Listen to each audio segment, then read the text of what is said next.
Amen. Donc, la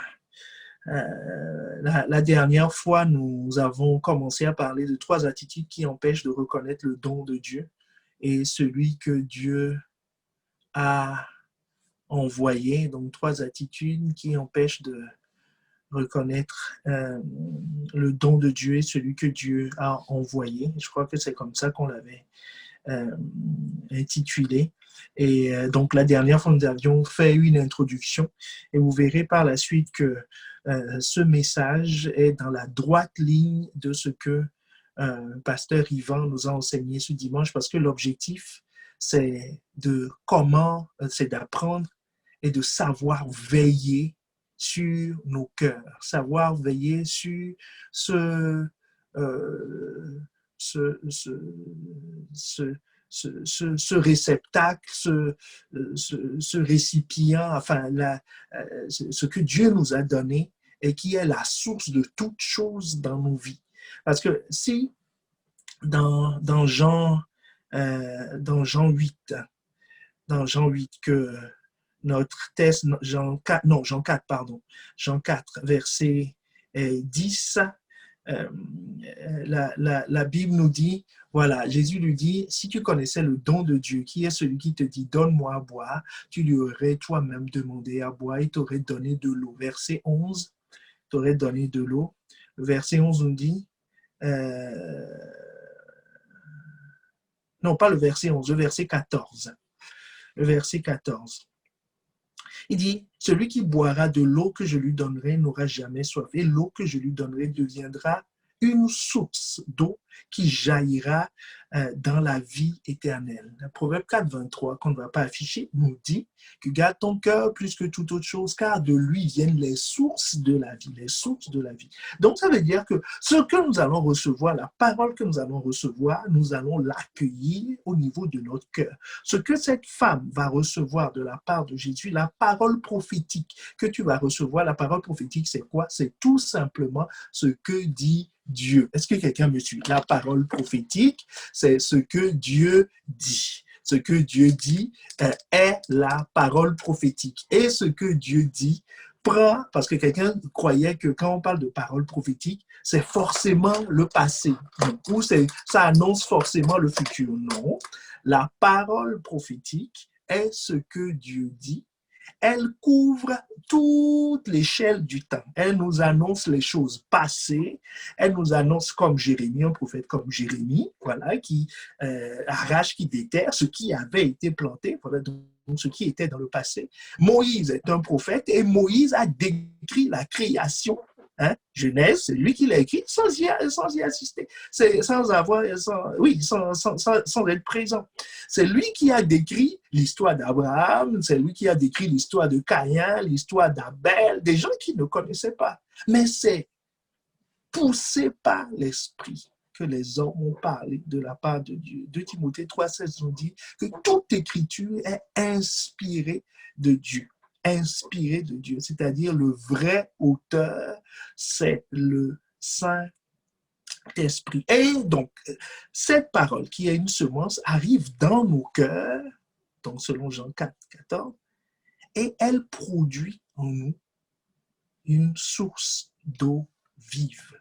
Donc, il est capital de la recevoir. Et Jésus disait à la femme samaritaine, la clé pour recevoir, c'est que si tu connais le don de Dieu et qui est celui qui te dit, alors tu lui aurais toi-même demandé à boire. Tu lui aurais toi-même demandé à boire. Donc, la dernière fois, nous avons beaucoup insisté sur ce que c'est que le don de Dieu. Le don de Dieu, c'est sa parole et son esprit. Et nous savons que celui qui te dit, c'est Christ en fait. Et d'ailleurs, nous allons partir de là aujourd'hui. Et par la grâce de Dieu, nous verrons l'attitude à développer, l'attitude à développer à partir d'un exemple à ne pas suivre. J'espère que c'est clair. Donc, c'est une attitude à développer à partir d'un contre-exemple. Amen. Si quelqu'un me suit, que quelqu'un me dise Amen, comme ça je sais que, voilà, tu as capté ce que je veux dire. Donc, reconnaître Christ est capital pour ta vie, est capital pour ma vie. Entendre Christ est capital pour ta vie et ma vie. Si quelqu'un n'entend pas Christ, ben, il n'aura pas entendu Dieu.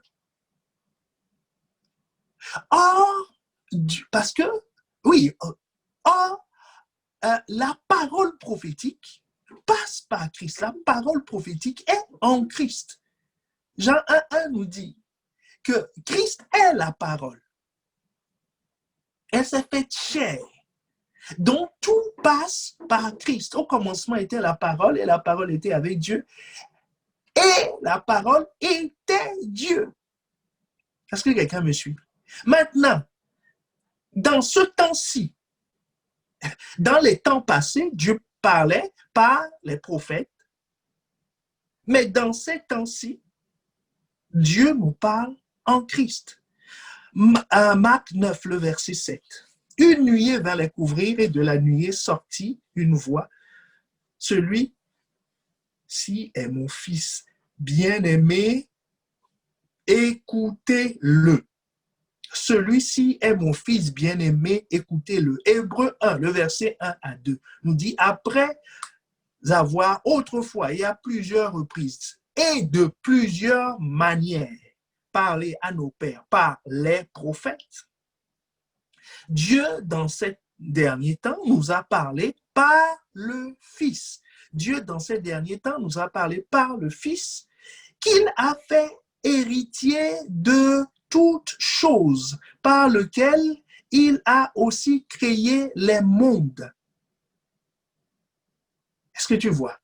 Dieu nous a parlé, nous parle actuellement par ces temps qui sont les derniers. Nous sommes dans les derniers temps parce que Christ est déjà venu. Donc, si Christ est déjà venu, il ne nous reste plus qu'une chose, qu'il revienne chercher son épouse. Donc, c'est les derniers temps parce que la fin du monde, c'est son retour. Donc, la Bible nous dit que Dieu nous parle par le Fils, qu'il a fait établir héritier de toutes choses, par lequel il a aussi créé le monde. Donc, tout ce que tu peux entendre, tout ce que tu dois chercher à entendre, c'est entendre Christ. Et la Bible nous avertit que dans ces temps qui sont les derniers, l'enjeu majeur de l'ennemi, c'est d'empêcher les hommes d'entendre. C'est d'empêcher les hommes de reconnaître Christ. C'est d'empêcher. On peut entendre tout. Entendre parler de Jésus, l'histoire de Jésus, la vie de Jésus, venir à l'église par plaisir, pour rencontrer des amis, pour servir, pour faire toutes sortes de choses. Oui, il n'y a pas de problème. Ça ne dérange pas l'ennemi. L'enjeu pour lui, c'est que toi et moi, nous ne reconnaissions pas qui est le Christ. Parce que c'est par lui que Dieu parle, c'est par lui que la parole prophétique arrive. Et la parole prophétique, selon Ésaïe, Ésaïe 55, le verset 10 et 11, nous voyons que c'est par la parole prophétique que toute chose est faite. Ou est-ce que quelqu'un me suit? Toute chose sur la terre. Ton travail vient par une parole. C'est Dieu qui a dit. C'est avec cette parole que le monde a été formé. Dieu a dit que la lumière soit et la lumière fut. Donc, c'est Dieu qui dit. Quand Dieu dit, la chose existe. Quand Dieu ne dit pas, la chose n'existe pas. Donc, recevoir cette parole est capital et l'enjeu de l'ennemi, c'est que toi et moi, nous n'écoutions pas ce Christ. Nous pouvons écouter l'actualité, il n'y a pas de problème. Nous pouvons écouter des gens qui parlent de Christ. Nous pouvons étudier sur la vie de Jésus.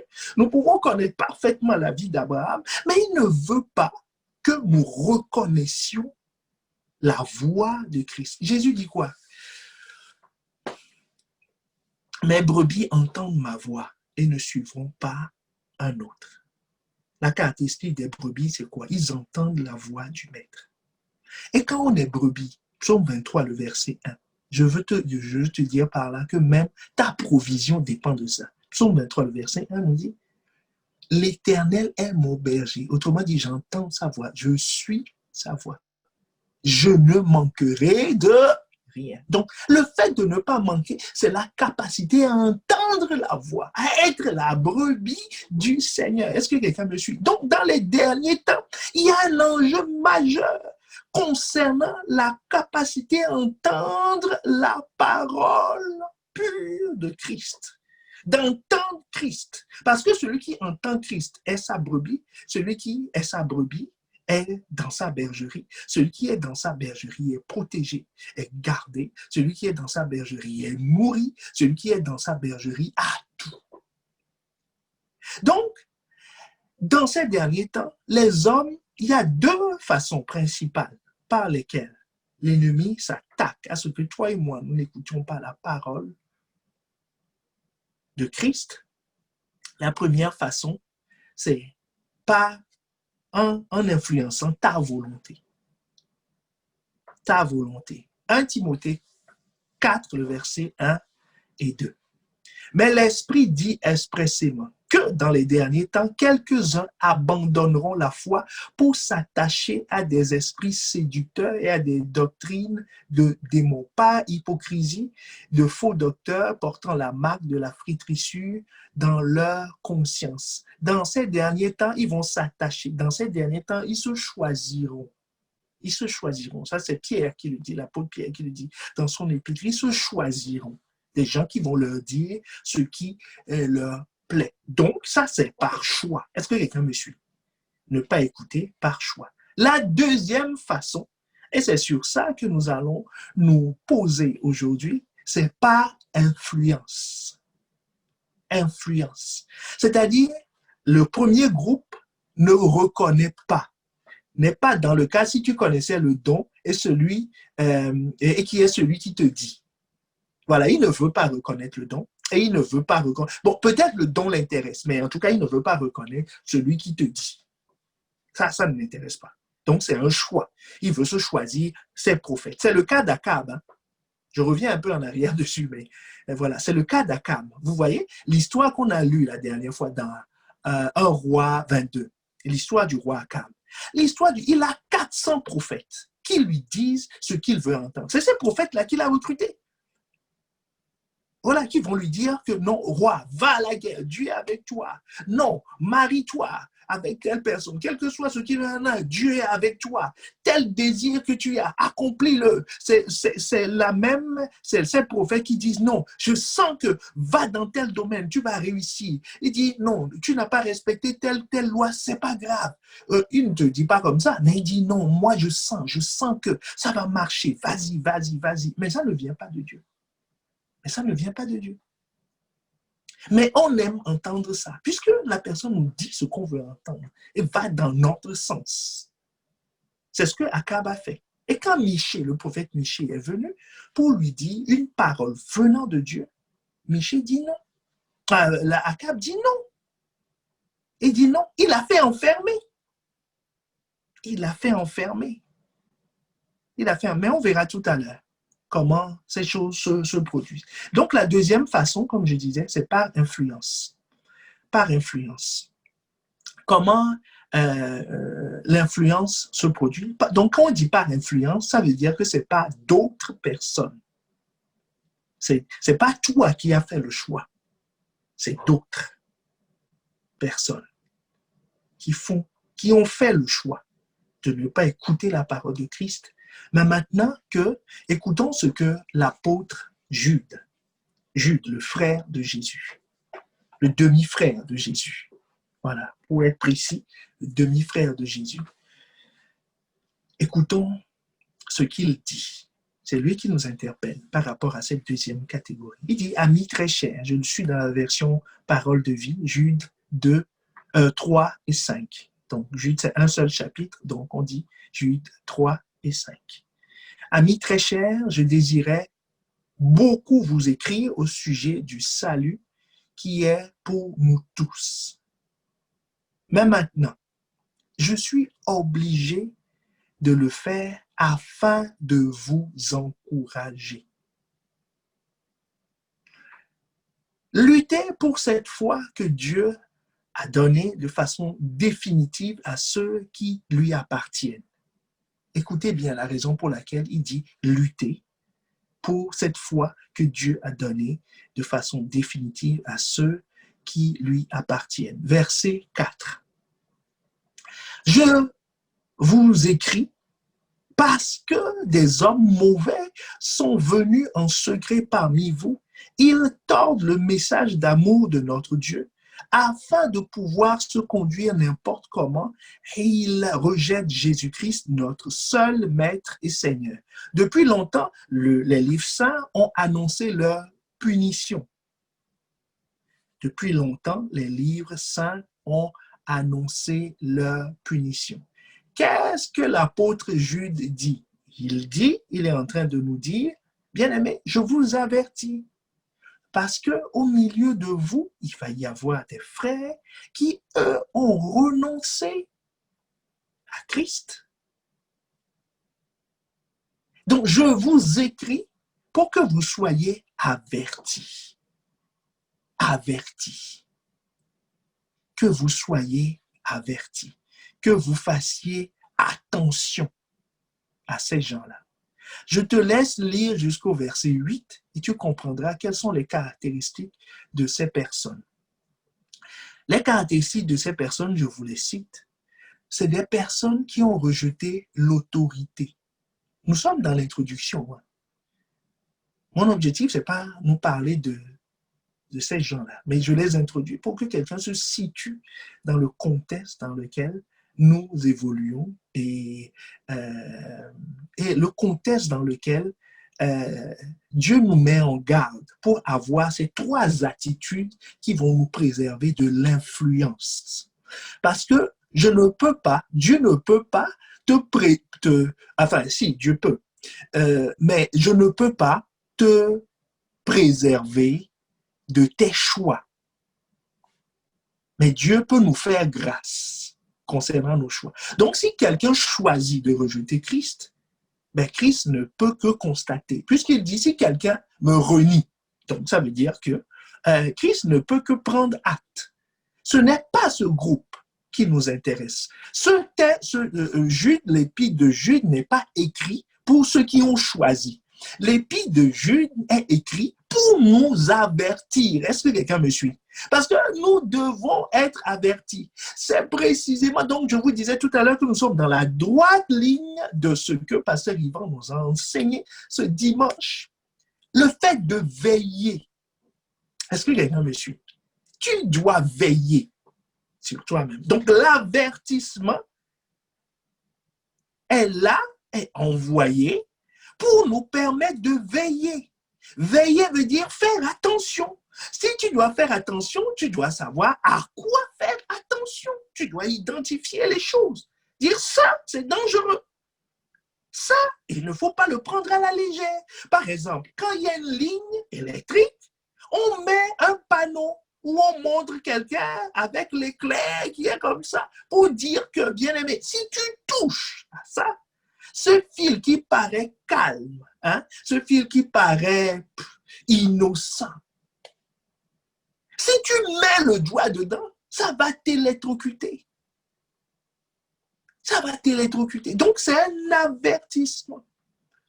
Donc, l'avertissement, nous dit, c'est ce profil de personnes qui se sont infiltrées dans l'Église, dont la condamnation est établie depuis longtemps dans les Écritures, ont un profil particulier. Jude 8, si le MCIM est prêt, on peut afficher les versets au fur et à mesure.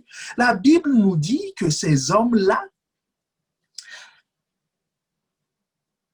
que ces hommes, malgré cela, ces hommes entraînés par leur rêverie, souillent pareillement leur chair, méprisent l'autorité, injurient les gloires. Nous trouvons leurs caractéristiques ici. Ils rejettent l'autorité. Ils ont toujours un problème avec l'autorité.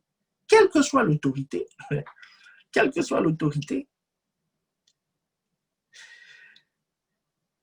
Il calomnie les êtres célestes, c'est très important, calomnie les êtres célestes, c'est-à-dire il parle avec légèreté des hommes célestes. Ils peuvent se tenir là et te dire, écoute, le Saint-Esprit m'a dit, le Saint-Esprit a fait ceci, alors que il sait pertinemment que le Saint-Esprit ne lui a pas parlé. Il ne le connaît pas. Je vous raconte, enfin, il y a quelqu'un qui tout le temps, il me dit le Saint-Esprit, le Saint-Esprit, le Saint-Esprit. Et il a eu un problème. Il m'appelait la nuit pour que j'intervienne pour lui, ceci, cela. Il dit, mais le Saint-Esprit dont tu parles là, tu ne le connais pas. Il dit, je ne le connais pas. Il dit, ah bon, et tu oses, au lieu de dire j'ai envie, au lieu de dire je veux, tu oses parler du Saint-Esprit. Ils injurient, ils parlent avec familiarité des choses spirituelles. Il faut croire aux gens qu'ils prient alors qu'ils ne prient pas. Il faut croire aux gens qui les habillent, ils ne lisent pas la Bible. Ils sont légers dans leur manière de faire. Ils donnent l'impression aux gens qui sont spirituels alors qu'ils ne le font pas. Et tous ceux qui ne comprennent pas, Jude 10, verset 10, qui nous dit, eux au contraire, ils parlent de manière injurieuse de ce qu'ils ignorent et ils se corrompent dans ce qu'ils savent naturellement comme les brutes.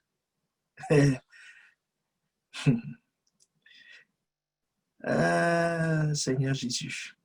Je vais vous lire dans la version Parole vivante. Ces gens-là insultent tout ce qu'ils ne connaissent pas. Quant à ce qu'ils connaissent par instinct comme des bêtes privées de raison, ils en font une source de corruption qui cause leur perte.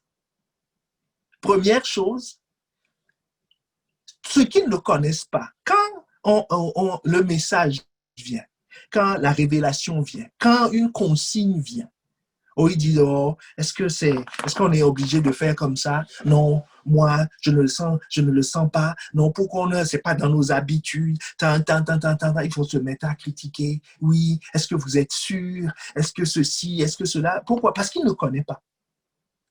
Son problème, c'est qu'il ne connaît juste pas cette dimension. Mais au lieu de s'humilier et d'apprendre,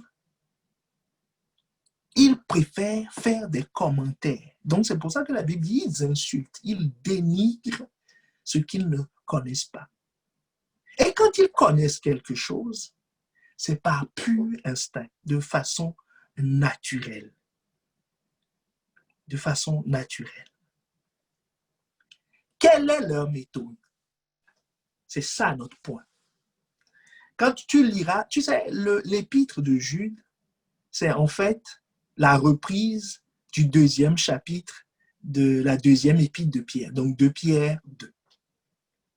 Voilà. Si tu mets les deux textes côte à côte, tu verras que c'est pratiquement la même chose, les mêmes phrases, les mêmes idées, voilà, que Jude a repris pour avertir. Donc, nous sommes dans l'avertissement pour veiller, pour veiller, pour veiller. Et si quelqu'un n'a pas veillé, si quelqu'un est tombé dans ce piège aujourd'hui, enfin cette semaine, comme Pasteur Yvan l'a annoncé, cette semaine, il sera relevé. Cette semaine, tu vas voir le chemin, la voie par laquelle Dieu va te relever. Pourvu que tu t'attaches, pourvu que tu prêtes attention au don de Dieu et qui est celui qui te dit la chose. Est-ce qu'on est ensemble?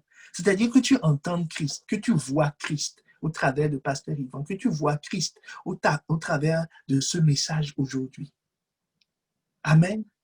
Parce que c'est Christ qui relève. Alors, quelle est leur méthode? L'épître de Jude, l'apôtre Jude nous donne la réponse au verset 11.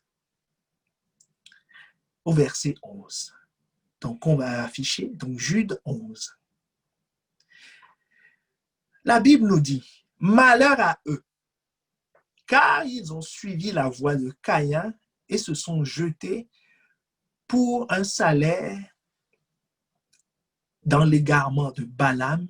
Ils se sont perdus dans la révolte de Corée. D'accord? 3 choses, 3 méthodes de perdition. Et c'est ces 3 points-là qui constituent nos 3, le contraire de ces 3 points va constituer les 3 attitudes. Les 3 attitudes. Enfin, ces 3 points, pardon, je redis. Ce point est important. Ces 3 attitudes constituent les choses qui empêchent de reconnaître le don de Dieu et celui qui l'a envoyé. Est-ce que tu me suis maintenant? Ces 3 choses, lesquelles? Suivre la voie de Caïn, suivre l'égarement de Balaam, suivre la révolte de Corée. Ces 3 attitudes constituent les attitudes de ceux qui ne reconnaissent pas Christ, ceux qui n'entendent pas sa voix. Rappelons-nous ce dont on parle ici. L'apôtre Jude écrit son épître à des chrétiens. Donc, des personnes qui sont dans la présence, qui sont en contact avec la présence de Dieu, qui sont en contact avec un lieu où on peut recevoir, mais ils ne reçoivent pas. C'est pour ça, c'est la même chose pour la femme samaritaine. La femme samaritaine était en présence du prophète, était en présence de Jésus, était en présence de l'homme juif, et était en présence du Messie. Elle était en présence de ces 4 personnes en un qui étaient en face d'elle comme ça. Mais Jésus lui dit dans Jean 4, verset 10 que ce que tu vas recevoir de moi va dépendre de ce que tu perçois, de la valeur que tu me donnes et de la valeur que tu donnes au don de Dieu. Jésus est un homme, Jésus est un juif, Jésus est un prophète et Jésus est le Messie. Dans l'Église, il y a toute la plénitude de Dieu. Dans la Bible que tu as en face de toi, il y a toute la plénitude de Dieu. Le Saint-Esprit qui est en toi a toute la puissance de Dieu. Le Saint-Esprit qui est en toi et en moi n'est pas différent du Saint-Esprit qui a créé les cieux et la terre. C'est le même. C'est la même personne. C'est la même personne. Donc, nous devons recevoir de lui. Mais la Bible nous dit qu'il y a 3 catégories, il y a 3 attitudes qui empêchent de recevoir. C'est ce que nous voyons dans Jude 11. Il y a le salaire, la voix de Caïn, l'égarement de Balaam et la révolte de Corée. Donc, aujourd'hui, nous allons voir que veut dire suivre la voie de Caïn. Est-ce qu'on est ensemble? Suivre la voie de Caïn. Qu'est-ce que ça veut dire? Qu'est-ce que ça veut dire, la voie de Caïn? Donc, pour comprendre cela, nous devons lire l'histoire de Caïn. Et nous devons comprendre, nous devons nous poser une question quand même. Moi, je me la pose et je suis sûr que tu te la poses aussi. Quel est le lien entre l'histoire de Caïn que nous connaissons, que nous allons lire, et l'incapacité à reconnaître? C'est quoi la voie de Caïn? On dit la voie, on parle d'un chemin. C'est quoi ce chemin? Donc, on peut se mettre sur le même chemin que Caïn. Et dès qu'on se met sur ce chemin, on est incapable de recevoir quoi que ce soit de la part de Dieu. Donc, Seigneur, parle-nous. Seigneur, instruis-nous. Est-ce que quelqu'un veut incliner la tête? Demandez à Dieu, Seigneur, ouvre mes yeux, parle-nous, instruis-nous, instruis-nous, instruis-nous, instruis-nous concernant cette voie. Instruis-nous concernant ce chemin. Seigneur, instruis-nous, instruis-nous. Parce que nous voulons nous éloigner de cette voie, nous voulons nous éloigner de cette attitude, nous voulons nous retrouver en toi. Alors, cher Saint-Esprit, parle. Saisis-toi de ma langue comme la plume d'un habile écrivain et exprime ta volonté, exprime tes désirs, exprime tes pensées. Seigneur, abat les murailles, renverse les forteresses, abat les hauteurs qui s'élèvent prétentieusement contre la connaissance de Christ. Seigneur, nous reconnaissons que ce n'est pas par un discours humain que cela est possible, mais c'est par les armes puissantes, par la vertu de Dieu, tes armes spirituelles, par l'épée de la parole, que ces hauteurs sont abaissées, que ces forteresses sont renversées maintenant dans le nom de Jésus. Dans le nom de Jésus. Amen, amen. Amen. Donc l'histoire de Caïn, nous le trouvons dans Genèse 4, c'est 25 versets en tout, mais nous allons lire que quelques-uns. Quelques-uns. Donc nous commençons à partir du verset 1. Adam connut Ève, sa femme, il conçut et enfanta Caïn et elle dit, j'ai formé un homme avec l'aide de l'Éternel. Elle enfanta encore son frère Abel. Abel fut berger et Caïn fut laboureur. Au bout de quelque temps, Caïn fit à l'Éternel une offrande des fruits de la terre. Et Abel, de son côté, en fit une des premiers-nés de son troupeau et de leur graisse. L'Éternel porta un regard favorable sur Abel et sur son offrande. Mais il ne porta pas un regard favorable sur Caïn et sur son offrande. Caïn fut très irrité et son visage fut abattu. Et l'Éternel dit à Caïn, « Pourquoi es-tu irrité? Pourquoi ton visage est-il abattu? Certainement, si tu agis bien, tu relèveras ton visage, et si tu agis mal, le péché se couche à ta porte et ses désirs se portent vers toi. Mais toi, domine sur lui. » Cependant, Caïn adressa la parole à son frère Abel. Que quelqu'un dise cependant. Ah, la Bible est trop forte quand même. Cependant, Caïn adressa la parole à son frère Abel. Mais comme ils étaient dans les champs, Caïn se jeta sur son frère Abel et le tua. L'Éternel dit à Caïn, « Où est ton frère Abel? » Il répondit, « Je ne sais pas. Je ne sais pas. Suis-je le gardien de mon frère? » Verset 10. Et Dieu dit, « Qu'as-tu fait? La voix du sang de ton frère crie de la terre jusqu'à moi. » On va s'arrêter là. Il prendra le temps de lire la suite à la maison. Il dit quoi? La voix de ton frère crie, crie et crie de la terre jusqu'à moi.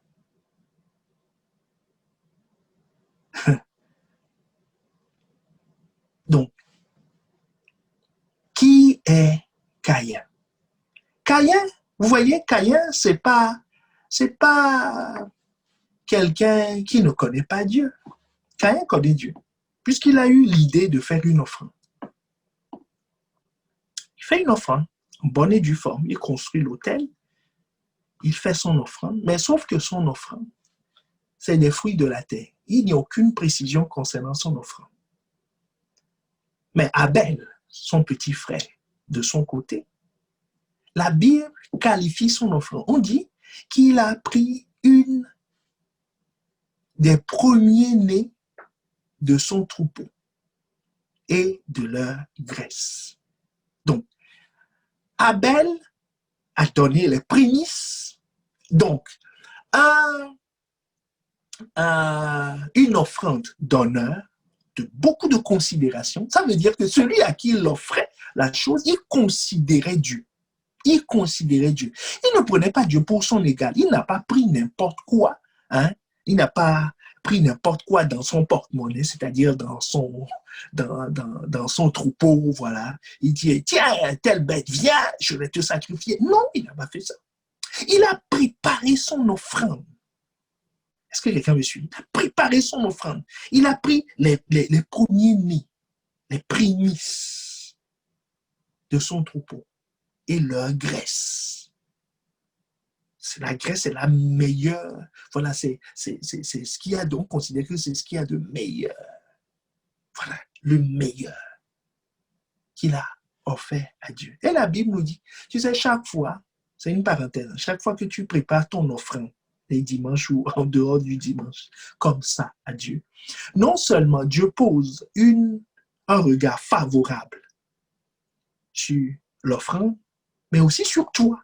Puisque la Bible nous dit, Dieu, au verset 4, voilà, il portait un regard favorable sur Abel et sur son offrande. Donc, les deux ont été approuvés par Dieu. Donc, Caïn est quelqu'un qui sait que Dieu existe. Il a conscience de cela, mais sauf que il l'approche à sa façon. Est-ce que quelqu'un voit la voix de Caïn? Il l'approche par sa propre initiative, par ses propres méthodes, par ses propres moyens. Il ne se laisse pas conduire par qui que ce soit. Je crois qu'ils ne sont pas les premiers à avoir fait un sacrifice.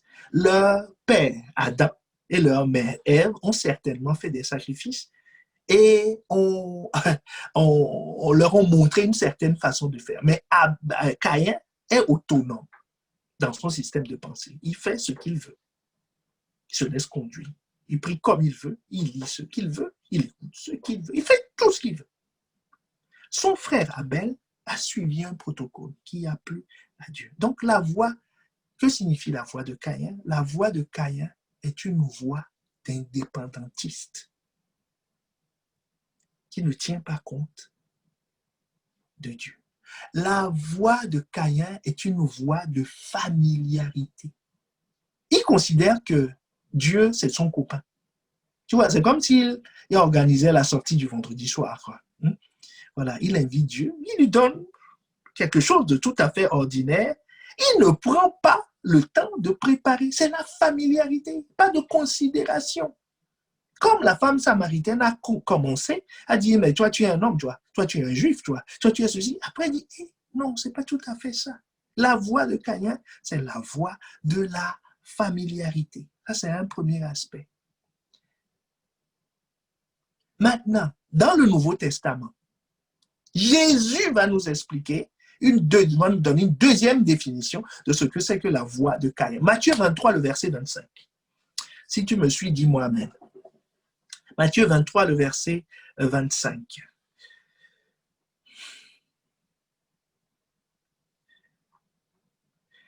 On va plutôt afficher, tu peux noter Matthieu 23, 35, voilà, ou on va lire plutôt Luc 11, le verset 49 à 51, qui est plus synthétique. Amen. Donc, Luc 11, le verset 49 à 51, c'est pourquoi la sagesse de Dieu a dit. La sagesse de Dieu a dit. Je leur enverrai des prophètes et des apôtres. Ils tueront les uns, persécuteront les autres, afin qu'il soit demandé compte à cette génération du sang de tous les prophètes qui a été répandu depuis la création du monde. Est-ce que tu me suis? Donc, depuis la création du monde, il y a des prophètes sur la terre, il y a des gens par lesquels Dieu parle d'une façon ou d'une autre. Et la Bible nous dit que la sagesse de Dieu, c'est de parler par ces gens-là. Comme Hébreux 1 et à 2 nous l'a dit tout à l'heure, que Dieu nous parlait à nos pères par les prophètes. Donc, c'est la sagesse de Dieu. Que quelqu'un dit, c'est la sagesse de Dieu. Dieu a choisi de parler par cette voix. Mais regarde, là, Jésus dit, depuis, verset 51, depuis le sang d'Abel jusqu'au sang de Zacharie, tué entre l'autel et le temple, oui, je vous le dis, il en sera demandé compte à cette génération. Cette génération fait quoi? Cette génération tue les prophètes. C'est ce que Jésus est en train d'expliquer. Et maintenant, Dieu dit que la première personne, le premier juste à avoir été tué, c'est qui? C'est Abel.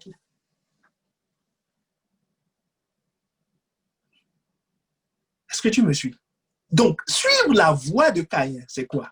C'est tuer ce que Dieu envoie. Vous voyez pourquoi cette attitude empêche de recevoir.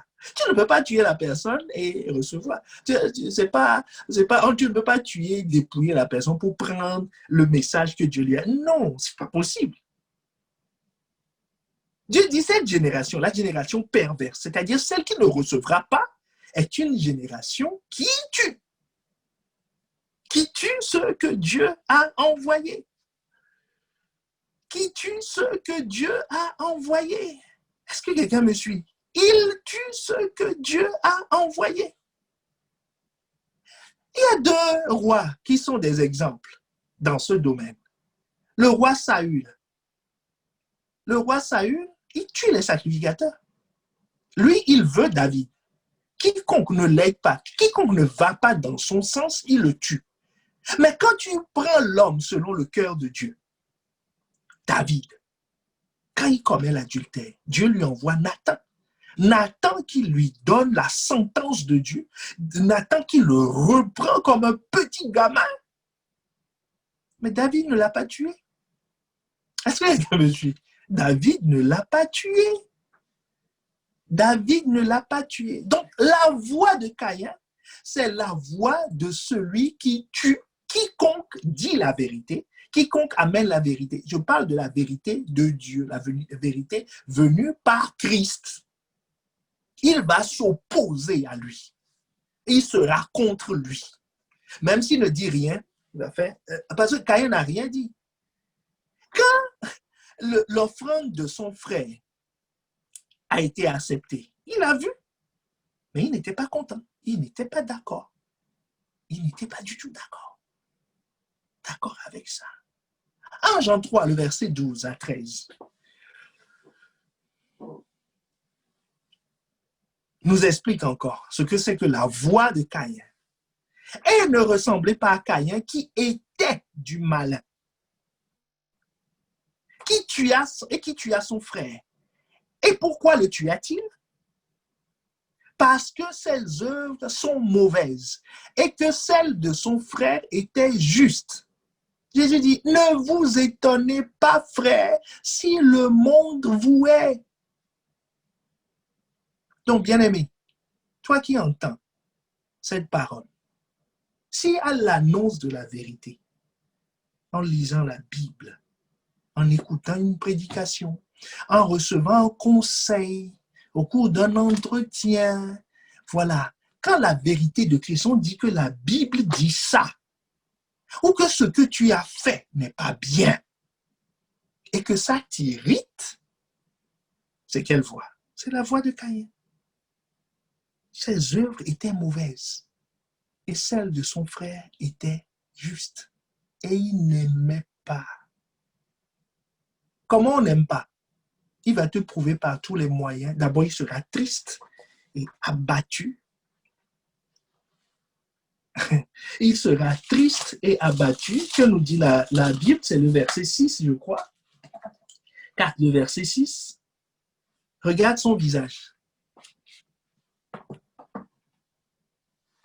Il est irrité.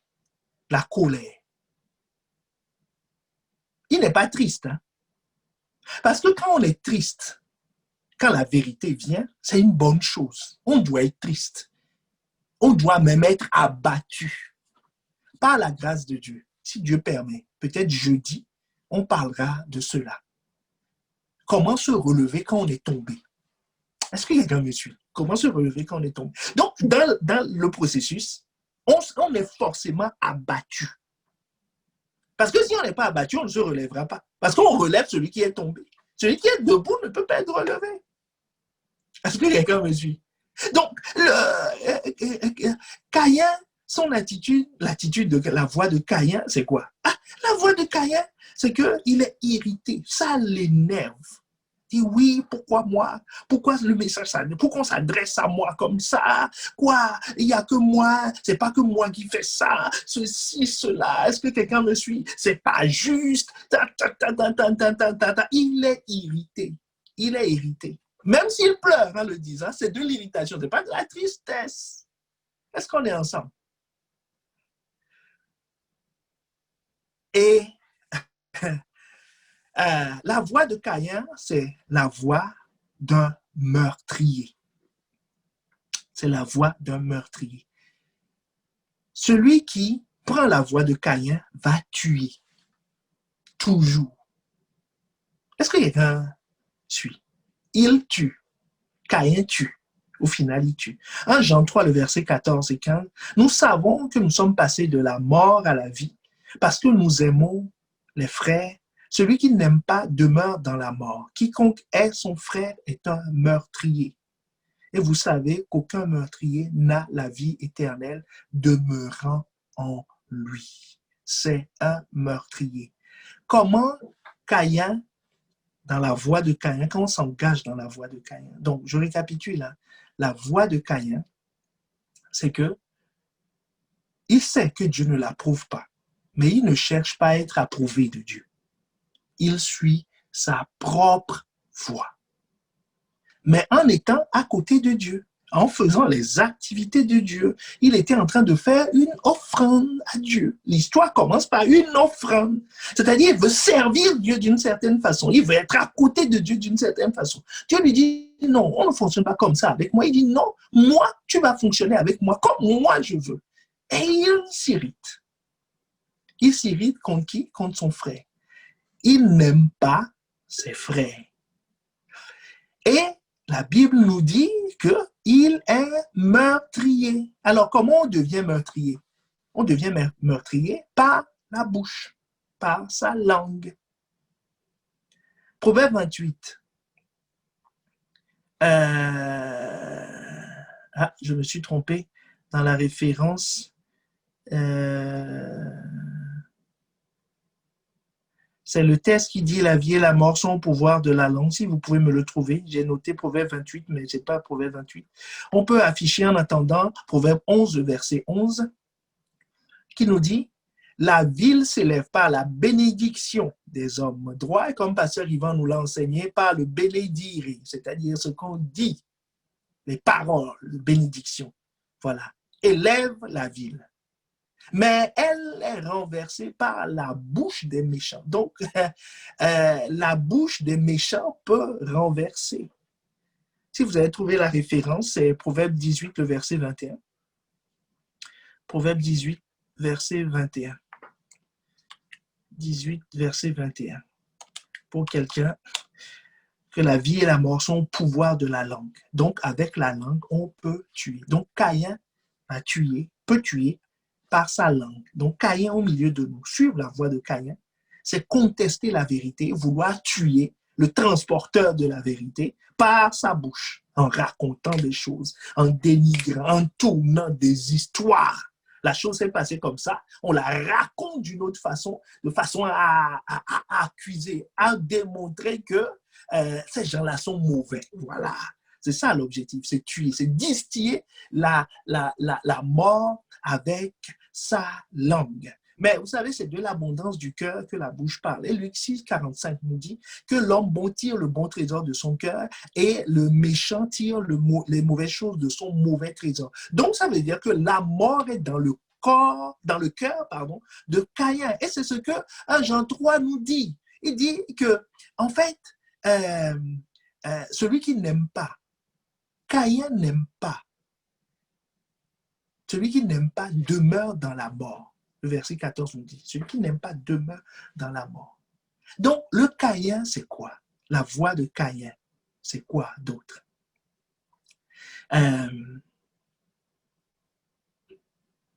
La voie de Caïn, il cherche toujours son intérêt. C'est chercher son intérêt, pas les intérêts de Dieu. C'est chercher son intérêt. Il sert pour lui. Il donne parce qu'on lui a promis au centuple. Ce n'est pas un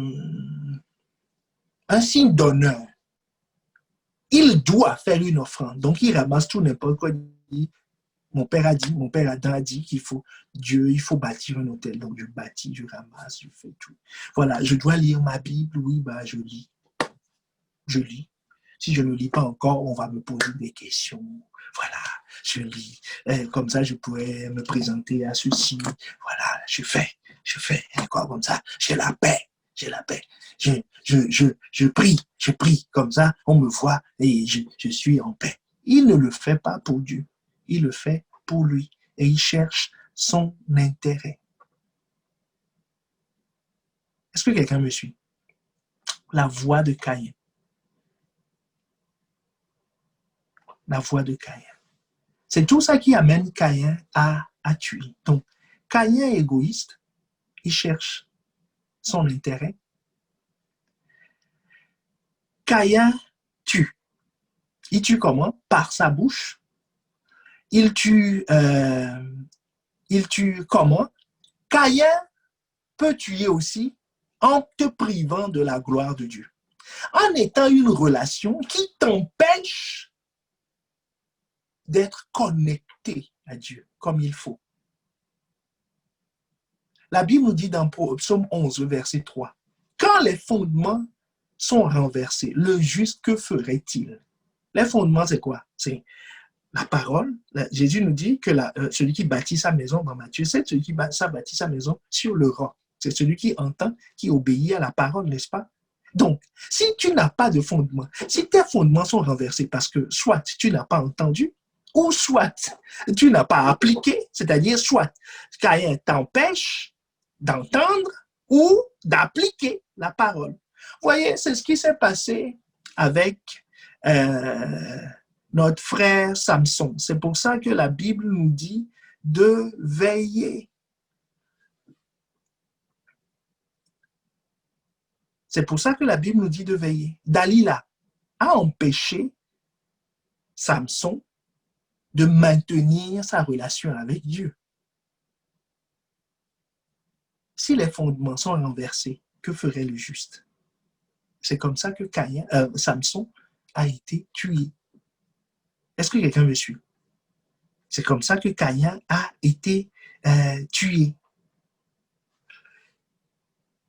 L'ennemi a essayé d'utiliser, de faire la même chose avec Jésus, au travers de Pierre, par la bouche de Pierre. Quand il lui a dit, à Dieu ne plaise, tu n'iras pas sur la croix. Jésus l'a repéré, il lui a dit, arrière de moi, Satan. Vous voyez pourquoi il est important de veiller. Quand nous détectons ces attitudes de Caïn, je me dis, ah non, il ne faut pas que ces choses soient en moi. Il ne faut pas que ces choses demeurent en moi, parce que c'est un danger, parce que la Bible me dit, ces attitudes empêchent de connecter avec Dieu. Ces attitudes empêchent de recevoir de la part de Dieu. Ça, c'est ce qui se passe en esprit.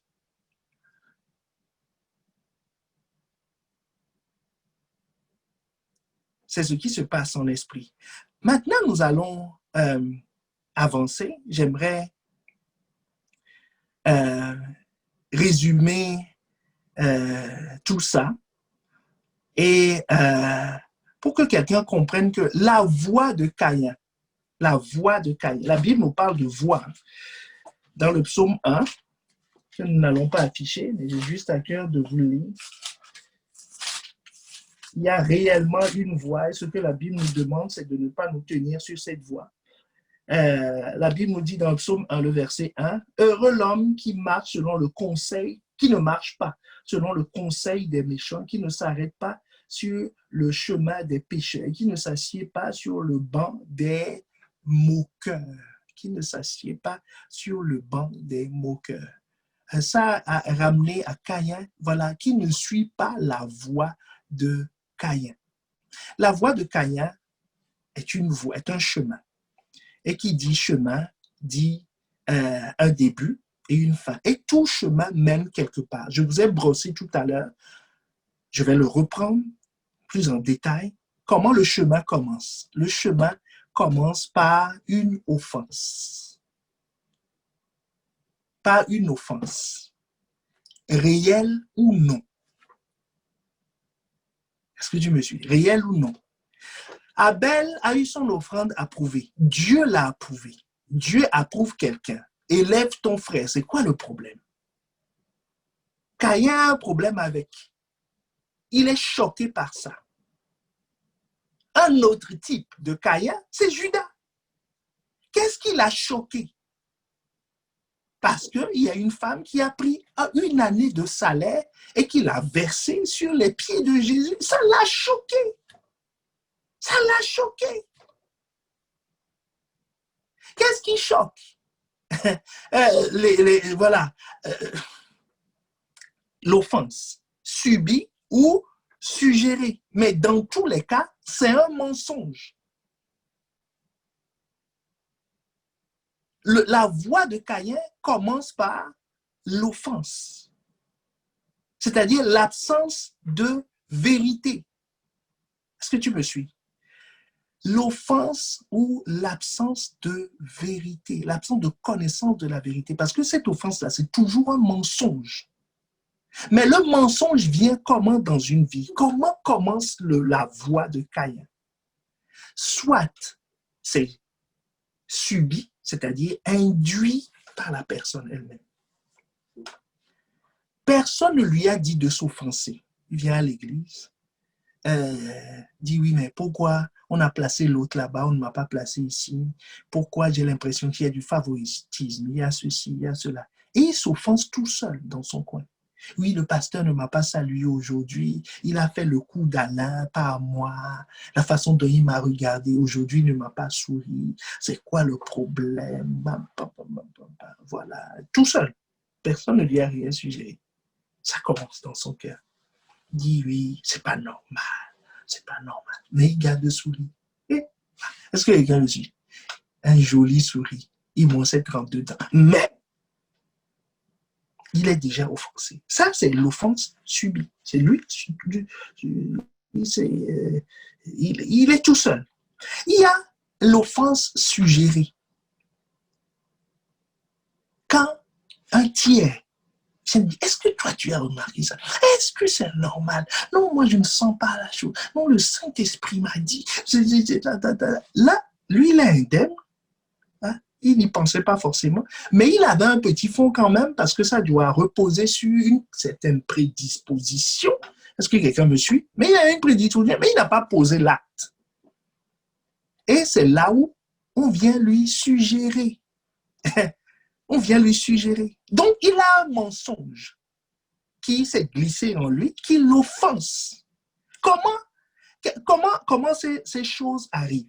C'est quelqu'un qui n'est pas en contact avec la vérité pure, qui ne cherche pas la vérité. Caïn n'a pas demandé comment on fait le sacrifice selon les standards de Dieu pour que ça soit approuvé.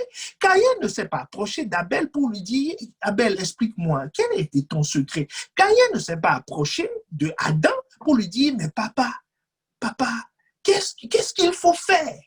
Qu'est-ce qu'il faut faire? Il ne s'approche pas, il ne cherche pas à comprendre. Il a tiré ses conclusions et il part de là. Et automatiquement, dès qu'il fait ça, il se coupe.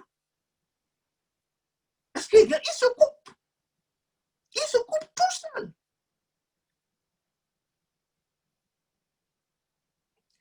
Caïn ne cherche pas la vérité activement. Caïn ne lit pas la Bible. Tu sais, si tu n'acquiers pas la connaissance, si tu ne lis pas la Bible, si tu ne connais pas la parole de Dieu, ben tu te prépares à pécher, puisque plus tard il va pécher.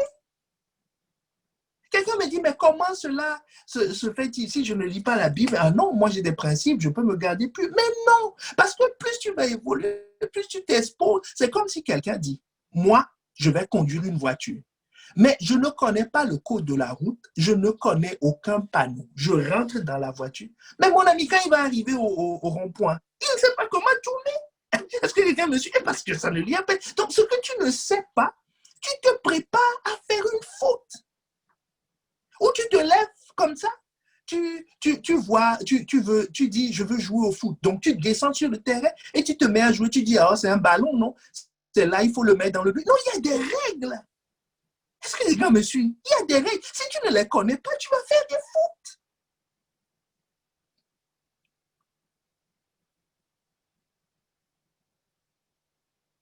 Est-ce qu'on est ensemble? Donc, tu dois connaître la parole de Dieu. Pour éviter le chemin, tu dois aimer la vérité. Tu dois aimer savoir ce que Dieu dit, ce que Dieu veut concernant ta vie, concernant telle situation, concernant telle journée, ainsi de suite. Caïn, non, ça ne l'intéresse pas. Il dit, on dit l'offrande est rejetée, il dit, mais pourquoi moi? Moi, je ne comprends pas, je suis fâché. Pourquoi on ne m'a pas pris? Pourquoi on ne m'a pas programmé? Pourquoi on m'a fait telle remarque? Moi, que la raison soit justifiée ou pas justifiée, je m'en fous. Moi, c'est le fait même qu'on m'ait dit ça, que Dieu a dit ça, ça me choque. Ça me choque. Quand vient à l'église, on dit, donnez vos dîmes, vos offrandes. Il dit, non, moi je suis choqué qu'on demande aux gens de cotiser. Ah bon? Mais le même, il va à une réunion, on sort le panier des offrandes, qui ne s'appelle pas le panier des offrandes, là-bas, on dit une urne pour les contributions. Et il donne.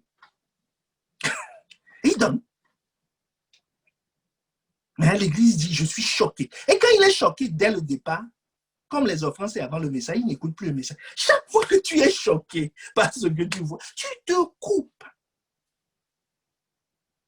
Mais où que tu sois, que Dieu te guérisse, comme Pasteur Ivan dit, cette semaine, de ces blessures inutiles, suggérées ou subies par toi-même, qui te coupent de ce que Dieu veut te donner et qui font que tu es la proie de personnes qui amplifient ça en toi, qui viennent te dire, ah, toi aussi, moi aussi, j'ai vécu la même chose, je sais ce que c'est, viens, on va voir. Et depuis, ta vie descend. Que tu sois reconnecté au nom de Jésus. Au nom de Jésus. Caïn, sa source, ce n'est pas la Bible, c'est les médias. C'est ce que les frères et les sœurs disent. C'est les ragots. Et c'est ses propres pensées. C'est des livres. C'est des livres. Des livres. Voilà. Lui-même, il se fait sa propre quête de ce que Dieu veut. Mais il ne veut en aucun moment écouter Dieu lui-même. Il ne demande pas à Dieu comment on fait le sacrifice, comment on fait la chose pour que ça soit approuvé. Parce que moi aussi, je veux te plaire. Il dit non, mais pourquoi tu me rejettes. Il vit une sanction comme un rejet. Il vit une désapprobation de Dieu comme un rejet. Oui, Dieu, je t'ai demandé ceci, tu ne l'as pas fait. Non, je ne peux pas. Il me faut, laisse-moi du temps. Je vais me calmer. Et c'est pendant ce temps que... Et quand on est à cette étape, qu'est-ce qui se passe en nous? Donc ça, c'est au niveau de l'esprit. Mais qu'est-ce qui se passe dans le cœur de la personne? La Bible nous décrit deux choses. On peut réafficher le verset 6. La Bible nous décrit deux choses. Il a l'esprit abattu.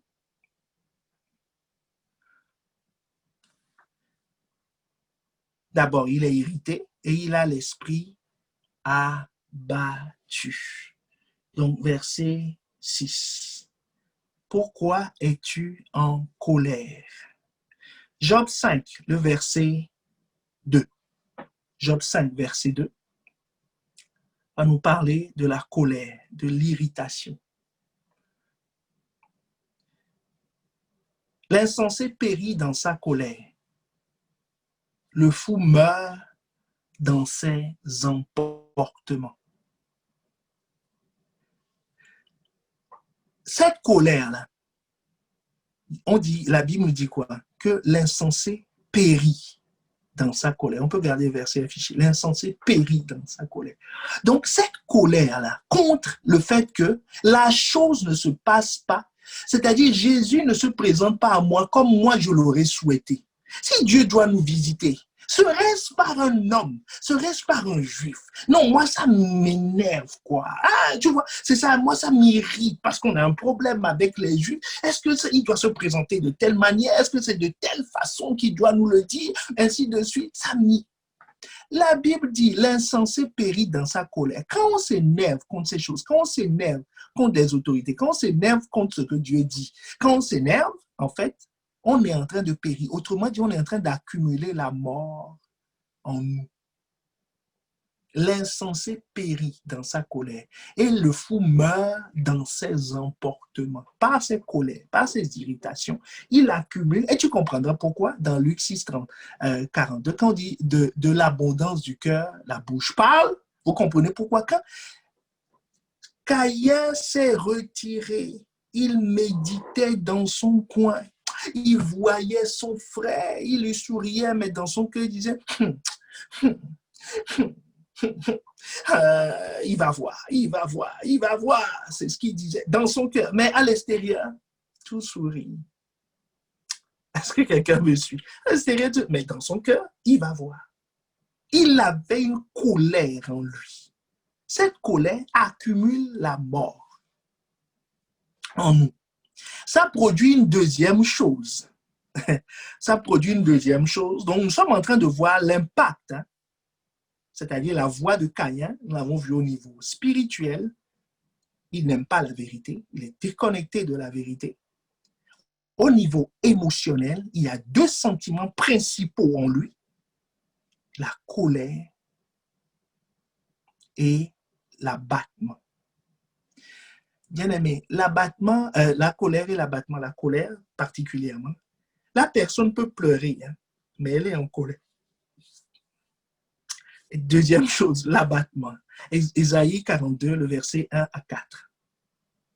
Tu vas voir que l'abattement n'est pas un sentiment qui vient de Dieu, ni la colère. Voici mon serviteur que je soutiendrai, mon élu en qui mon âme prend plaisir. En qui mon âme prend plaisir. J'ai mis mon esprit sur lui, il annoncera la justice aux nations. Il ne criera point, il n'élèvera point la voix, il ne la fera point entendre dans les rues, il ne brisera point le roseau cassé, et il n'éteindra point la mèche qui brûle encore. Il annoncera la justice selon la vérité. Il ne se découragera point, il ne se relâchera point, jusqu'à ce qu'il ait établi la justice sur la terre et que les îles espèrent dans sa loi. La Bible nous dit quoi? Il ne se relâchera point. Il ne se découragera point.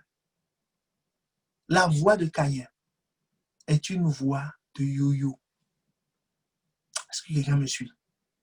Mais il est plus souvent down, comme dit Pasteur Yvan, démantelé, disloqué. Il est broke. Est-ce que tu me suis? Il est au contact de Dieu, mais il est broke. La plupart du temps, il est plus down que quelques pics là-haut. Il est souvent down. Peu de contact avec la vérité. Il ne l'aime pas. Il ne la cherche pas. Il ne vit que au travers de ce qu'il ressent, ce qu'il pense, lui, ce que quelqu'un lui a dit. Mais lui-même, il ne se connecte pas à la source. Est-ce que quelqu'un me suit?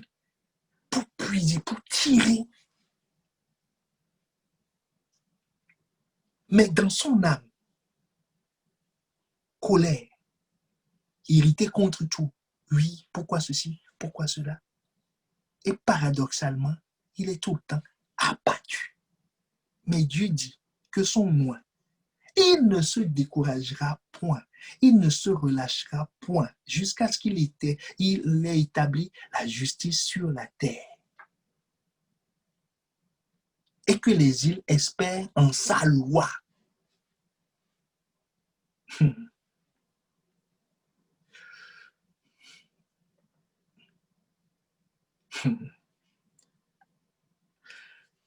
C'est un système de pensée. Ces émotions-là, c'est un système de pensée. La voix de Caïn, c'est un système de pensée. Un système de pensée qui cherche tout le temps son intérêt personnel plutôt que les intérêts de Dieu. Il peut faire des choses pour Dieu, mais il cherche son intérêt personnel. La voix de Caïn ne se préoccupe pas de ce que Dieu pense, ne se préoccupe pas de ce que les autres ce dont ils ont besoin, pas ce qu'ils pensent, mais ce dont ils ont besoin, leur quotidien. La voix de Caïn, c'est toujours quelqu'un qui se préoccupe de lui-même. C'est ce que 1 Jean 3 nous dit. On va le relire, 1 Jean 3.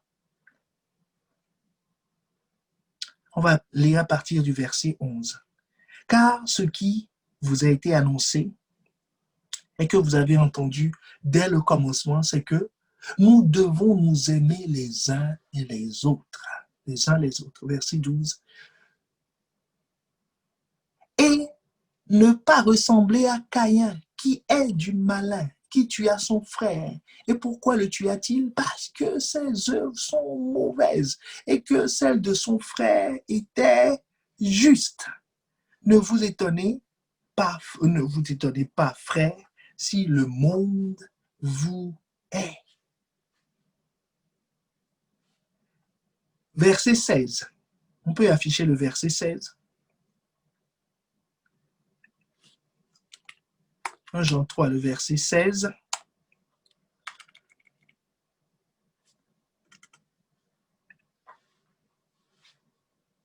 Nous avons connu l'amour en ce qu'il a donné sa vie pour nous, nous aussi, et nous devons donner notre vie pour nos frères. Nous devons donner notre vie pour nos frères.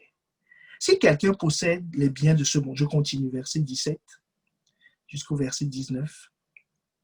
Si quelqu'un possède les biens du monde et que, voyant son frère dans le besoin, il lui ferme ses entrailles, comment l'amour de Dieu demeure-t-il en lui? Petits enfants, nous n'aimons pas en parole et avec la langue, mais en action et en vérité. Par là, nous connaissons que nous sommes dans la vérité et nous rassurons nos cœurs devant lui. Nous rassurons nos cœurs devant lui. La voix de Caïn, nous dit encore ce texte, c'est la voix de celui qui n'aime pas ses frères et ses sœurs. C'est des sentiments qu'il a au-dedans de lui. Jusque-là, il n'agit pas. C'est un état d'esprit et des sentiments. Est-ce que quelqu'un me suit? Un système de pensée, c'est-à-dire une pensée principale. Quand on dit système de pensée, ça veut dire qu'il y a une pensée mère, si on peut l'appeler ainsi, ou une pensée racine, et ses frères qui sont connexes à ça. La pensée principale de Caïn, c'est que je veux suivre ma propre voie. Point. J'aime bien Dieu, je veux l'adorer, mais je veux l'adorer comme moi je veux, comme je le sens, voilà. Deuxième pensée qui est connexe à ça, il est les justes, il est tous ceux qui disent la vérité, il ne les aime pas. Il a pour amis ceux qui vont lui dire ce qui lui plaît. Mais ces choses sont en lui, personne ne les voit. Et au fond de lui, deux émotions dominent. C'est la colère, parce que les choses ne se passent jamais comme lui veut. Il est content que quand on fait comme il veut, mais comme Dieu veut qu'on fasse comme lui, Dieu veut, il n'est pas d'accord. Il dit oui, mais pourquoi il faut faire? Non, c'est lourd, c'est difficile, c'est pas facile, ainsi de suite. Et il a en lui un deuxième état d'esprit qui est un esprit, c'est l'esprit d'abattement. L'esprit d'abattement. Mais maintenant, toutes ces choses sont en lui, comme je disais. Mais rapidement, nous allons voir un point et tu vas comprendre pourquoi il est difficile et comment se sortir, comment se sortir de ce cas.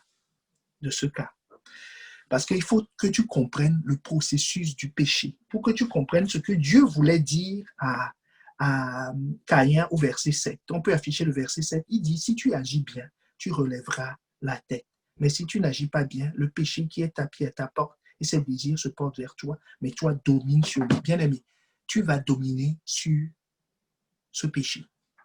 Tu vas dominer sur l'ennemi qui veut passer par le modèle de Caïn, qui veut insinuer la voix de Caïn. Non, non, non, tu vas dominer sur lui en suivant, en sachant bien quoi faire, parce que la parole te dit quoi faire pour te sortir de là. Dieu est venu le visiter pour lui dire, Caïn, fais attention, il y a quelqu'un qui se couche à ta porte, qui veut t'atteindre, qui veut te défocaliser, qui veut te distraire, domine sur lui. Si Dieu lui dit domine sur lui, ça veut dire que tu as le pouvoir. Tu as le pouvoir, tu as le pouvoir, tu as le pouvoir de veiller, tu as le pouvoir de le chasser, tu as le pouvoir de le démasquer, tu as le pouvoir de le bouter hors de ta vie. Nous avons le pouvoir de le bouter hors de l'église. Alléluia, que quelqu'un me dise amen. Mais pour comprendre, donc il y a un processus. Donc ça veut dire qu'au moment où Dieu est venu lui parler, il n'avait pas encore péché, il n'a pas encore fait quoi que ce soit.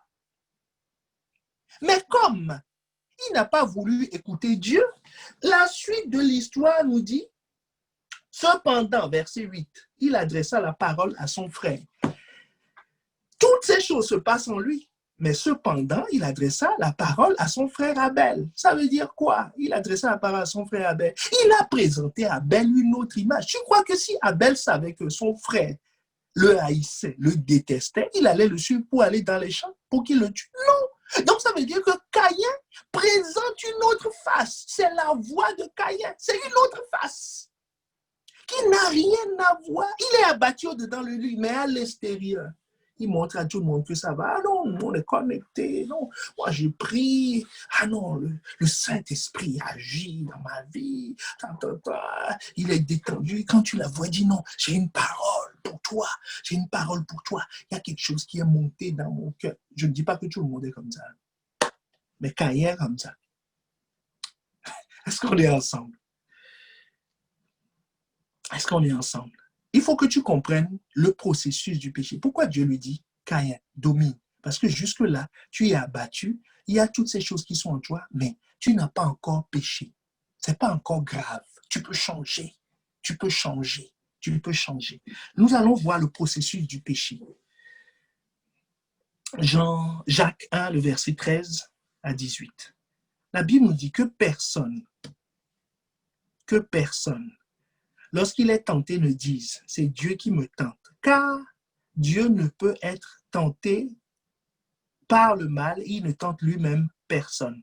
Mais chacun est tenté quand il est attiré et amorcé par sa propre convoitise.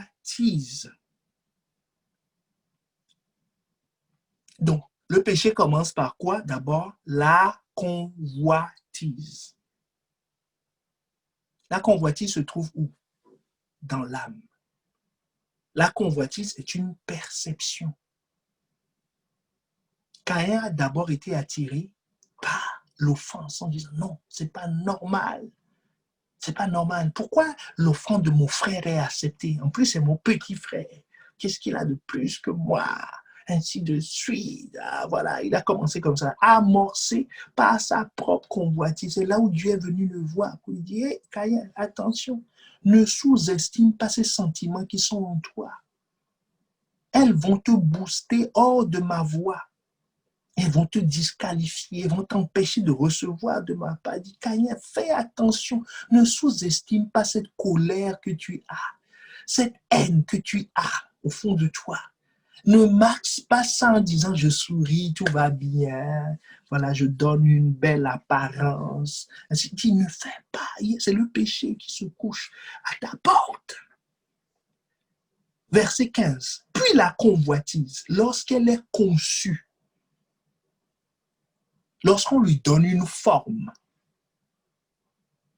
enfante le péché, va produire le péché.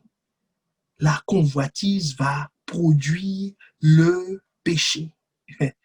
Va produire le péché. C'est le verset 15. Va produire le péché.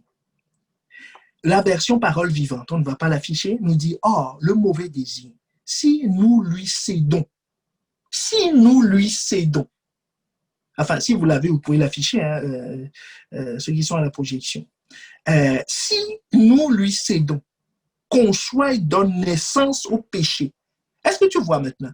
L'étape de la convoitise est une étape où on peut encore changer beaucoup de choses. C'est là où l'avertissement est efficace. C'est là où Dieu vient nous avertir. Dit, fais attention à ça. Lis ta Bible. Va vers les frères. Aime les frères. C'est un avertissement. Fais attention à tes relations. C'est un avertissement. Consacre-toi à une vie de prière. C'est un avertissement. Le péché ne s'est pas encore produit. La catastrophe n'est pas encore arrivée. Mais l'avertissement vient avant. L'avertissement vient avant. J'appelle cette étape l'étape avant le péché. C'est là où Dieu a averti Caïn. Celui qui suit la voie de Caïn, il reçoit des avertissements de mille et une façons. Dieu l'avertit. Mais il n'y prend point garde. Il se dit non, c'est pas vrai. Non, c'est relatif. Non, j'ai le temps, ainsi de suite. Et puis surtout, qu'est-ce qui nous empêche de suivre la voie, d'écouter l'avertissement? Parce qu'il se dit, moi, je ne fais rien de mauvais. Puisqu'il n'a pas encore péché. Est-ce que quelqu'un me suit? Il dit, mais moi, je ne fais rien de mauvais. Qu'est-ce que je fais de mauvais? Vous savez, quand j'ai donné ma vie à Christ, j'avais un ami. On se connaissait un peu avant, mais on s'est connus particulièrement à l'église. C'est un bandit. Aujourd'hui, avec le recul, je peux dire que c'est un bandit. Mais à l'époque, pour moi, c'est quelqu'un que j'admirais beaucoup. Et je me rappelle toujours, mon père me disait, ne fréquente pas cette personne. Mais je n'ai pas péché. Donc, je ne trouvais pas quel est le mal à cela. Je me suis entêté, bien-aimé. Je dois avouer mes fautes. Je me suis entêté. Mais quel mal? À cette étape-là, on ne trouve pas de mal. Parce qu'il n'y a pas de péché. Il n'y a que l'amour de la vérité qui va te préserver. C'est pour ça que, allons verset 7. Tu vois, il était abattu. Hein? Il était abattu. Et il était en colère. Mais quand Dieu est venu, Dieu ne s'est pas adressé à ses émotions. C'est paradoxal. Hein? Alors que la voix de Caïn, je t'ai dit, la voix de Caïn est quelqu'un qui vit par ses émotions. Il prie quand il en a envie. Il communique quand il en a envie. Il donne quand il en a envie. Quand on le challenge au niveau de son âme. Sa vie est basée sur son âme. Quand il sent, il fait. Quand il ne sent pas, il ne fait pas. Il dit, oh, je suis trop fatigué. Non, je ne le sens pas. Je le ferai demain, ainsi de suite. Regarde la réponse que Dieu, la voie de sortie que Dieu lui donne. Et nous allons prier avec ça. C'est mon dernier point. La voie que Dieu lui montre. Il dit certainement. Si tu agis bien, tu relèveras ton visage. Si tu agis mal, le péché se couche à ta porte et ses désirs se portent vers toi. Mais toi domines sur lui. Il dit quoi? Dieu dit, si tu agis bien, tu relèveras ton image. Donc, dans l'ordre que Dieu lui donne, Dieu lui dit, tu dois obéir. Tu dois faire quelque chose avant que tes émotions changent. Rappelle-toi, hein, tu relèveras ton visage. C'est le visage abattu. C'est le cœur abattu.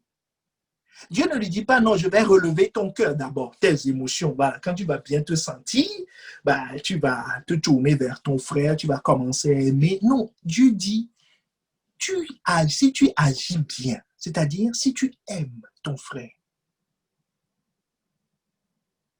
si tu valorises la sentence que j'ai donnée, que je n'approuve pas ton offrande, si tu agis dans le sens de quelqu'un qui m'est soumis, quelqu'un qui me respecte, tu relèveras ton visage. C'est-à-dire tes émotions vont changer, vont s'aligner. Alors que la voix de Caïn, c'est d'abord mes émotions, puis j'agirai. Dieu lui dit, Caïn, agis d'abord. Fais ce que tu dois faire. Fais ce que Dieu te demande de faire. Fais ce qui doit être fait. Fais ce qui est juste. Est-ce que quelqu'un me suit? Fais ce qui est juste. Autrement dit, si c'est une offense, fais ta part. Si tu dois demander pardon, demande pardon. S'il y a quelque chose que tu ne comprends pas, va poser une question. S'il y a quelque chose qui te frustre, exprime-le. Mais ne le laisse pas comme ça, ne le laisse pas là. Ne dis pas que ça doit d'abord changer avant que mon agissement ne change. Si tu n'as pas envie de lire la Bible, discipline-toi pour la lire. N'attends pas d'avoir envie. Oh, est-ce que quelqu'un me suit? N'attends pas d'avoir envie. Vois les choses de façon spirituelle. Comprends les choses de façon spirituelle. Comprends que ce que Dieu dit, c'est ce qui doit être fait. Point. Que tu en aies envie ou pas envie. Que tu le sentes ou que tu ne le sentes pas. Il dit, Caïn, c'est comme ça qu'on sort de cette voie. Tu es prise au piège dans tes émotions. Sors de cette voie. Qui sort? Sors de cette voie. Et la Bible nous donne la clé. Qu'est-ce qui a fait la différence dans la vie d'Abel? Hébreux 11, le verset 4. Et nous prions. Hébreux 11, le verset 4. Hébreux 11, verset 4 dit, c'est par la foi qu'Abel offrit à Dieu un sacrifice plus excellent que celui de Caïn. Donc Caïn avait un déficit de quoi? Un déficit de foi. La foi vient de ce qu'on entend. Ce qu'on entend vient de la parole de Christ. Donc ça veut dire qu'il n'avait pas la parole de Christ. Il ne recevait pas la parole de Dieu en lui. Il ne percevait pas cette même foi-là. C'est cette foi qui permet de croire que ce qui est visible vient de l'invisible. C'est-à-dire le fait d'offrir un sacrifice, en réalité, je suis en train de communier avec Dieu. Et que Dieu est plus grand que moi. C'est par la foi que je vois ça. C'est ça qui va me pousser à considérer ce que je vais lui offrir. Parce que si je vais chez le Premier ministre, à cause de ce que la représentation que j'ai du Premier ministre, j'amène quelque chose qui est, je ne vais pas arracher une fleur au rond-point là du coin pour l'emporter à Matignon. Non, j'ai une certaine considération parce que je suis conscient de qui est la personne. La foi est ce qui te permet de savoir que tu t'adresses à Dieu, que celui qui te parle, c'est Dieu. Celui qui s'adresse à toi, c'est Dieu. Celui qui s'adresse à toi, c'est Jésus. C'est ça qui a aidé cette femme-là. Hein? Est-ce que quelqu'un me suit? Cette foi-là qui a aidé cette femme, elle dit non, ce juif-là, cet homme-là, non, c'est pas un homme ordinaire. C'est un prophète. C'est cette même foi qui l'a amené à comprendre que non, c'est le Messie. Est-ce que quelqu'un me suit? Abel avait compris qu'il s'adressait à Dieu, pas à son copain. Caïn lui fait en fonction de ce qu'il sent. Je continue la lecture du verset. C'est par elle qu'il fut déclaré juste, Dieu approuvant ses offrandes. C'est par elle qu'il parle encore quoique mort. Donc, ça veut dire quoi? C'est par la foi, et cette foi était accessible à Caïn et accessible à Abel. Je t'ai dit dès le départ que les émotions, tout ce que Caïn a vécu, c'est basé sur le mensonge. Parce que lui croyait quoi depuis le départ? Que Dieu faisait du favoritisme. Est-ce que tu me suis? Mais la Bible nous explique dans Hébreu que ce n'est pas du favoritisme, c'est juste une question de foi. Donc, bien aimé, si ton frère va plus vite que toi, si ton frère connecte avec Dieu, si ton frère avance, ce n'est pas du favoritisme. Ce n'est pas parce que Dieu l'aime plus que toi. Ce n'est pas parce que le pasteur l'aime plus que toi. Est-ce que quelqu'un me suit? Non. C'est par la foi. Manifeste ta foi. La foi est accessible à tout le monde. La Bible dit afin que quiconque croit. Si toi tu es tombé en cours de route, tu peux te relever puisque David s'est relevé. C'est accessible à tout le monde. C'est accessible à tout le monde. Donc, la pensée de jalousie n'est pas justifiée. C'est basé sur un mensonge. Est-ce qu'on est ensemble? Que Dieu nous aide. Que Dieu nous aide. Que Dieu nous aide à veiller sur la foi en nous, à ne pas mettre en première place nos sentiments. La voix de Caïn, c'est les sentiments. Mais à mettre à la première place Dieu. Dieu a demandé, je le fais. J'en ai envie, j'en ai pas envie, peu importe. Je ne me base pas sur mes émotions. Je me base sur ce que Dieu dit. Et Dieu est accessible par la foi. Et la Bible me dit qu'il ne fait pas de favoritisme. Donc, toi et moi, nous avons un accès auprès de lui. Cet accès nous est donné par le sang de Jésus. Et maintenant, ce que nous pouvons tirer, ce que nous pouvons recevoir va dépendre de la considération, de la valeur que nous lui donnons. Que nous lui donnons. Nous avons beaucoup de choses à dire à ce sujet. Mais par la grâce de Dieu, nous nous arrêtons là. Pour jeudi prochain, prions. Il se peut, là on a prévu de faire les GI, mais il se peut qu'on ait plutôt un temps de partage qui va nous aider à nous, même si on n'est pas avancé, il y a encore Balaam, il y a encore Corée, mais c'est un message que Dieu m'avait mis à cœur depuis des mois.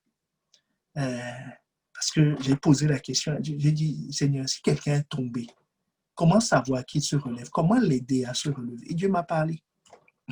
Donc, j'ai ça. Donc, avec ça, je peux analyser si quelqu'un est en train d'avancer ou en train de regresser. Si quelqu'un est en train réellement de se repentir ou si c'est de la comédie. Est-ce que quelqu'un me suit? Donc, peut-être que, prions, peut-être que jeudi, si Dieu confirme, nous allons parler de ça. Comment te relever? Parce que Dieu veut nous relever. Dieu veut nous relever. Dieu veut nous relever. Dieu veut qu'on soit fort. Il veut bâtir un peuple fort, un peuple inébranlable. Inébranlable. Donc, personne ne doit rester en arrière. Amen. Nous allons incliner nos têtes, nous allons prier. Nous allons prier. L'heure est un peu avancée, mais nous allons prier. On va demander à Dieu. Seigneur, éloigne-moi de la voix de Caïn et mets dans mon cœur l'amour de la vérité. Bien-aimé, c'est un sujet de prière. Élève la voix. Mon Dieu, l'amour de la vérité. L'amour de la vérité. Que je ne mette pas mes émotions, ce que je ressens, en première place devant toi. Que je ne cherche pas à faire les choses à ma façon. Mais Seigneur, que je les fasse à ta façon. À ta façon. Tu as une façon d'offrir, de recevoir les sacrifices. C'est par la foi. Être conscient que tu es Dieu et que tu es le rémunérateur de ceux qui te cherchent. C'est par la foi. Je dois être conscient de ça. Je ne dois pas le sentir d'abord. Je dois le faire parce que c'est ce que tu demandes. C'est ce que le Père demande. Que nous soyons de vrais adorateurs. C'est ce que tu recherches. Donc, nous devons le faire. Tout simplement. Nous n'avons pas besoin de le sentir. Nous devons le faire. Bien-aimé, élève la voix, demande à Dieu, Seigneur, que mes émotions ne conduisent pas ma relation avec toi, mais que ce soit ta parole qui me conduise, ta parole qui me conduise, tes ordonnances qui me conduisent, dans le nom de Jésus, afin de ne pas être défocalisé. De ne pas être défocalisé. Bien-aimé, élève la voix. Demande à Dieu, demande à Dieu, demande à Dieu, demande à Dieu. Aide-nous, aide-nous, aide-nous à avoir les regards fixés sur toi, fixés sur toi, fixés sur toi, fixés sur toi, fixés sur toi. Dans le nom de Jésus, dans le nom de Jésus. Alors, j'aimerais donner l'occasion à quelqu'un, avant de faire la dernière prière, l'occasion à quelqu'un qui a entendu cette parole qui dit ce Jésus dont on parle, moi je ne l'ai jamais accepté comme étant le Seigneur de ma vie, comme étant le sauveur de ma vie. Je connais l'homme historique, mais je n'entends pas, je ne l'entends pas comme étant mon sauveur, comme mon Seigneur personnel. Donc si tu entends ma voix et que voilà, dans ton cœur, tu sens que tu dois faire la paix avec ce Jésus. Alors, je vais juste te demander de lever la main, comme cela peut se faire par Zoom, comme cela peut se faire, tu vas dans participant et tu lèves la main. Nous voulons juste identifier et prier avec toi, et prier avec toi, et prier avec toi. Voilà, donc si tu es au milieu de nous, lève la main pour que nous puissions prier avec toi. Amen, amen. Et nous allons faire une dernière prière. Je crois que Dieu a touché le cœur de quelqu'un ce soir. Il s'est rendu compte que, Seigneur, je vis par mes émotions ma relation avec toi.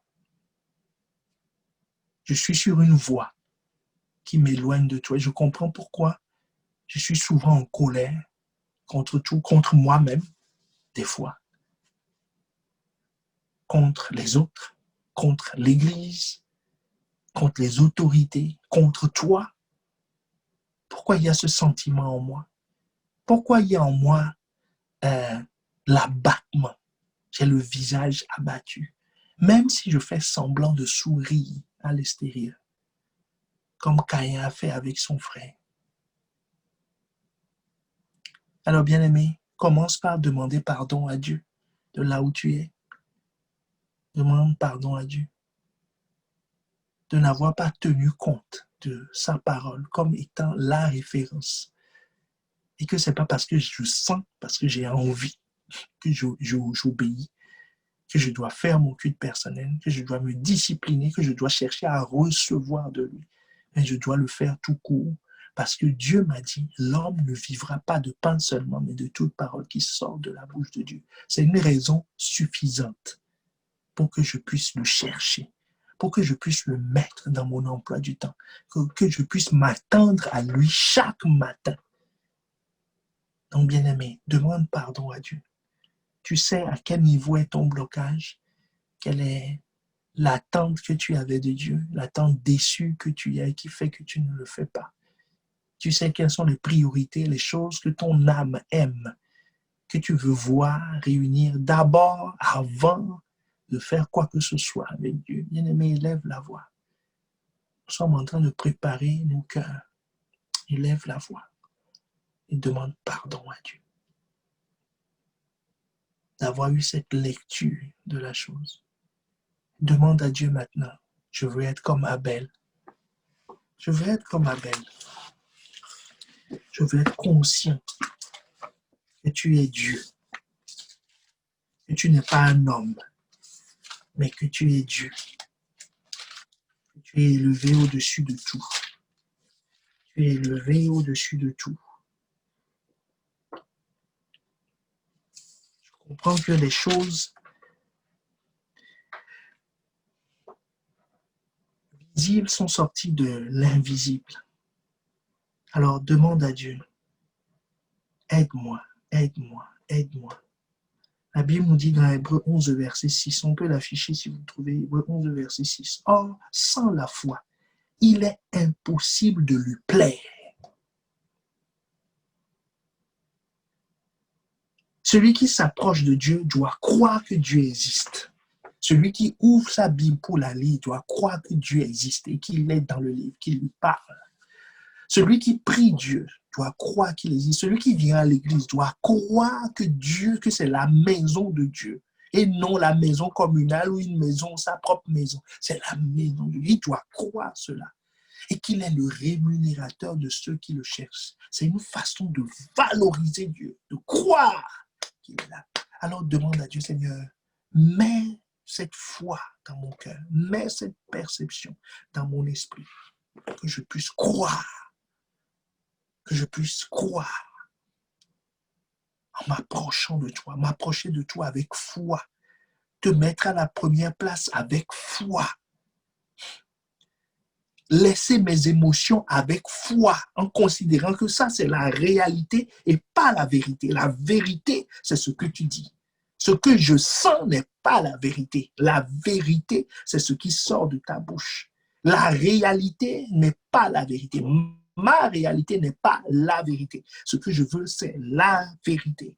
Alors, Seigneur, aligne-nous, aligne-nous. Seigneur, je prie pour mon frère et ma sœur. Seigneur, je prie pour un alignement ce soir, un alignement ce soir, un alignement ce soir, un alignement ce soir, un alignement ce soir, un alignement ce soir. Seigneur, que les vallons soient aplanis, soient relevés. Seigneur, que les collines soient aplanies dans le nom de Jésus. Que les chemins tortueux, que les raisonnements tortueux soient redressés maintenant dans le nom de Jésus par la puissance du Saint-Esprit. Par la puissance du Saint-Esprit. Celui qui nous relève, celui qui nous aligne sur la volonté de Dieu, dans le nom de Jésus. Que cette puissance tombe sur toi, là où tu es, te localise là où tu es maintenant et te redresse tes systèmes de pensée, te fasse abandonner les voies tortueuses, les raisonnements qui ne viennent pas de Dieu, qui sont des mensonges habilement plantés en toi. Que le Seigneur les retire, que la parole vienne comme une épée qui sépare la vérité du mensonge en toi dans le nom de Jésus. Que la parole de la vérité vienne séparer les liens de toi-même dans le nom de Jésus pour te repositionner, pour te relocaliser en Christ. Dans le nom de Jésus. Que cette parole te lave et lave ta culpabilité dans le nom de Jésus.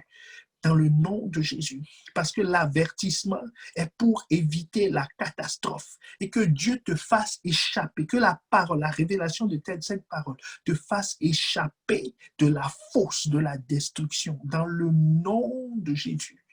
Dans le nom de Jésus, dans le nom de Jésus. Seigneur, merci pour ce que tu fais dans ton Église, ce que tu fais au travers de nous. Seigneur, merci pour la façon dont tu nous conduiras encore cette semaine.